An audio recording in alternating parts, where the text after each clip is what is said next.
We have been hearing horror stories of people's fresh water tank falling out from the bottom of these trailers. And since we travel with a full fresh water tank most of the time, we thought this was a pretty important piece just to take a look at and make sure that everything looked good. It felt extra important to us because if we had an issue with the freshwater tank falling out while we were at camp, it would be bad. But if we had an issue with it falling out while we were driving down the road, it could be catastrophic. So this was an important thing for us to just take a look at. So we did decide to take a few precautions just to hopefully ensure that we don't have any issues with our freshwater tank in the future.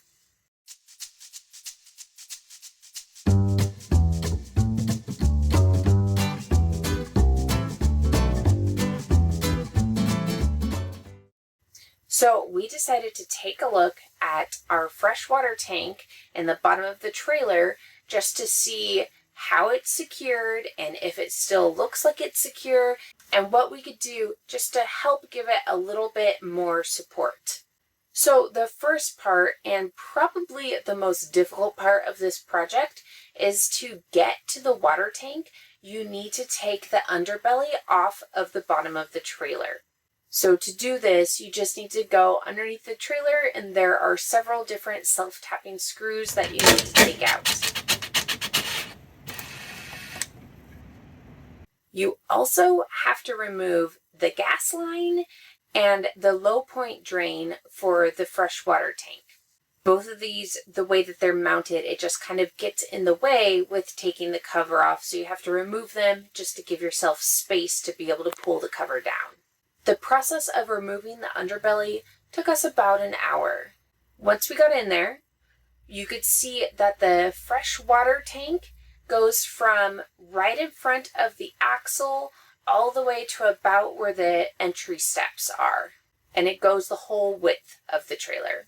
Supporting that, there were 3 metal bars, and each of those had self-tapping screws.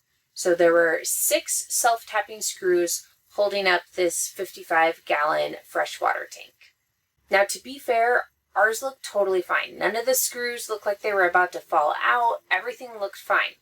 So we travel with a full freshwater tank most of the time. Most of the campgrounds you go to are dry campgrounds, and although they sometimes have a spigot there, the water, you can't always trust it. Sometimes it's turned off because of a drought, and other times the water is just not really something that we'd want to be putting in our trailer in our freshwater tank. So we always fill up at home before we go.